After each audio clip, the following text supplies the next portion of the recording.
Thank you all for coming today.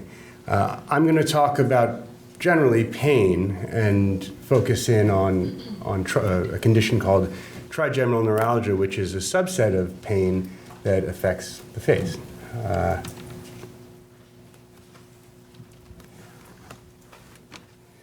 So first with some definitions, pain is a physical sensation that signal that indicates an event in the body. Suffering, which is a little bit different, reflects the interpretation of that sensation.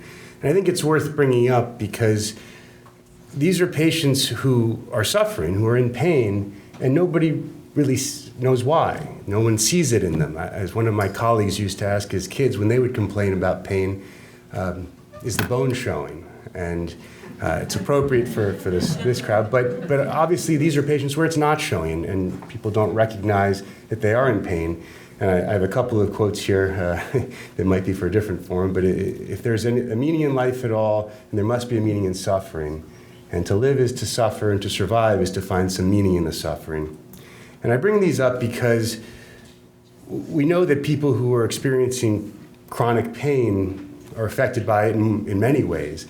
And there's a physiologic reason for it. This is a busy slide, and I apologize for that, but the point is that it's a busy process. And so here you have just the peripheral nerve, the part that is touching the skin, and that interfaces with the spinal cord, the brainstem, and the brain in an ascending pathway as well as a descending pathway back down through the spinal cord.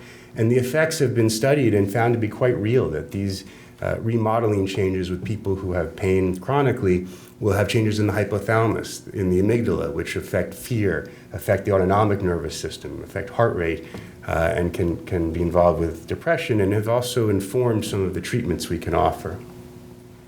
Another set of definitions, the types of pain. So initially you want to distinguish, is this someone who's got an acute problem? It can be quite intense and severe, but tends to resolve with the removal of the cause, versus chronic pain that lasts months or years. Causes are also important, right? So there's tissue damage, which we call nociceptive pain, versus inflammatory or immune responses. And then neuropathic pain, which is what I'm going to focus on, and which is really the invisible kind of pain, where the nerve itself is damaged or is not working right and sending this painful signal to start that cascade I showed you on the previous slide. The International Headache Society has tried to define these, and there are guidelines from a few years ago that help us in this process. So I'll talk a little bit about those. The first kind is dentoalveolar, or when your teeth or gums are involved. Myofascial or temporomandibular, which is where you've got the muscles of mastication, or the TMJ itself, the temporomandibular joint itself that's affected. Cranial nerve disease, where you have pain that's in the distribution of nerves that come off the brain as opposed to off the spine. And those include trigeminal neuralgia and glossopharyngeal neuralgia that affect those nerves. And then headaches and idiopathic facial pain. And the distinctions I think are important, and I spent a little time here discussing them because it affects who you get involved, right? And this does require a team approach for managing patients with facial pain. And so the first few would be taken care of by a dentist or an oral surgeon, and the last couple tend to be managed by neurologists. The cranial nerve diseases require all of us. A lot of these patients will come having had multiple teeth extracted or pain that just no one else is understanding. And so we have to work together to figure it out and then manage it. I'm going to focus, like I said, on the trigeminal nerve. Tri meaning three, Gemini or geminal twins. And this is some anatomy here. You have a view in a cadaver. This is the brainstem with a trigeminal nerve coming up, and it branches in the trigeminal cistern into these three ganglia that then carry on. You have the ophthalmic nerve that is distributed to the upper part of the face, the maxillary nerve, and the mandibular nerve. And this shows the distribution of those nerves in terms of their sensation. And this is also important. People have headaches, they have pain. If they've got pain in the back of the scalp or in the ear, it's diagnostic, or at least diagnostic of not trigeminal neuralgia, because the nerve isn't distributed in that way. So that's important. For managing patients with trigeminal neuralgia, we have to understand there are different types. There's the classical type, which involves a vascular compression, actual artery, typically an artery, it can be a vein, but compression of the nerve inside the head. That's about 3/4 of cases. About 15% are from a secondary cause, multiple sclerosis, or in these pictures you can see these are tumors that are pressing directly on the nerve. And then idiopathic, which are about 10%, and we haven't been able to identify a cause. Regarding workup, the history is critical, right? So a lot of people have pain in their face after a fight, you're bound to, but these are specific. They're sharp, intermittent, and they usually last for up to less than a second, up to 2 minutes. They're not in the back third of the scalp. Again, that's just a different nerve distribution, likewise not in the neck. Triggers are often innocuous. Stimuli like touch, breeze, chewing, brushing teeth, and it's very classic of this classical trigeminal neuralgia. And it was originally called tic douloureux, which is because they will wince when they have these episodes of pain. The history is important. I mentioned secondary causes, multiple sclerosis if they've had an injury to the nerve previously, or if they've had recent or even distant infection. Imaging is a part of the workup, right? To be able to distinguish, obviously, a tumor, you have to do that, and it's important that every patient get an MRI. And this shows some of the high-resolution imaging we have access to that will show you this is one side, the normal trigeminal nerve, and here you can see the nerve is being displaced and compressed by 2 loops of the superior cerebellar artery. And that's important. That's also very prognostic for a patient who's going to do well with decompression. Regarding management, if you've got someone who's got a secondary cause, you have to address the secondary cause. That can involve removing one of these tumors, or in cases of MS, treating the multiple sclerosis.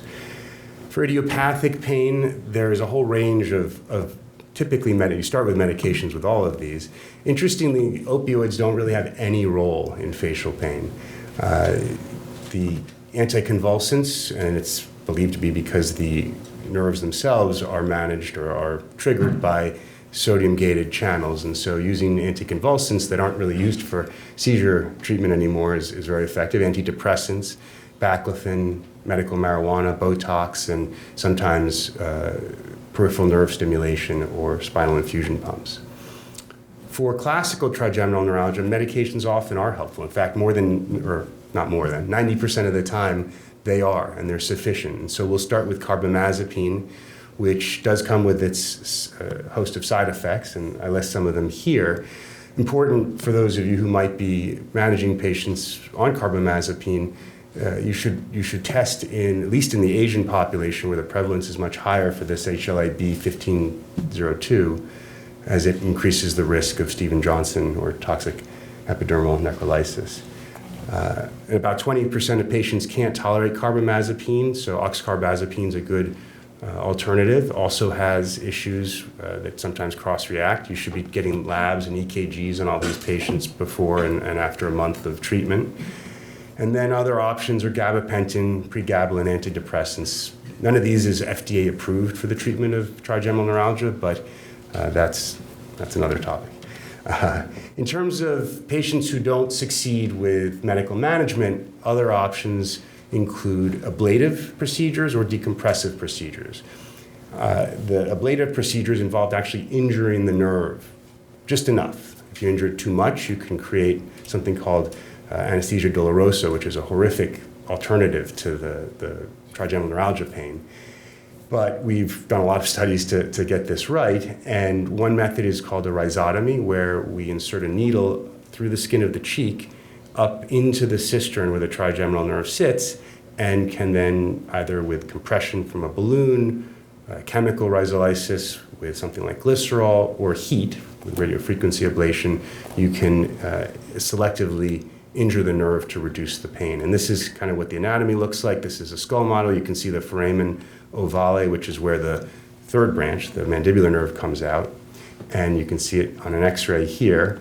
And this is what it looks like in the operating room, where we'll place the needle using the X-ray, and then we'll inject contrast dye under fluoroscopy to make sure we're in the foramen, and then treat it.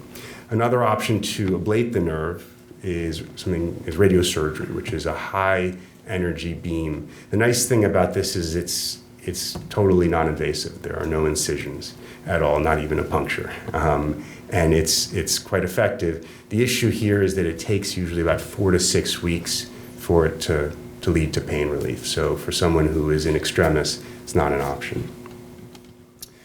Finally, and this is really the gold standard and why you have a surgeon talking to you about this, is microvascular decompression.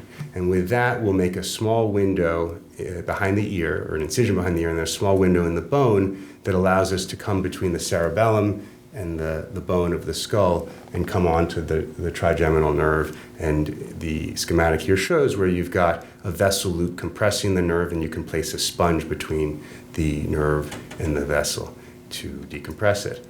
This is just some of the anatomy. I don't know that we have time to go too much into that, but the setup in the operating room. And then this is just a video that shows, the thing I'm aiming to illustrate here is you have the pulsation of the artery here, and this is the nerve, and that pulsation leads to the problem. And studies have shown that it's actually demyelination. Well, we don't know exactly, but demyelination and remyelination, and it seems to be that process that's leading to the pain and why it involves triggers. And so some of the future therapies that are being worked on right now are targeting that mechanism. So the way it works is you've got the vessel with the nerve, you dissect that off, and then you're able to place Teflon pledgets to cushion the nerve. And you can see here it's been nicely separated from the vessels.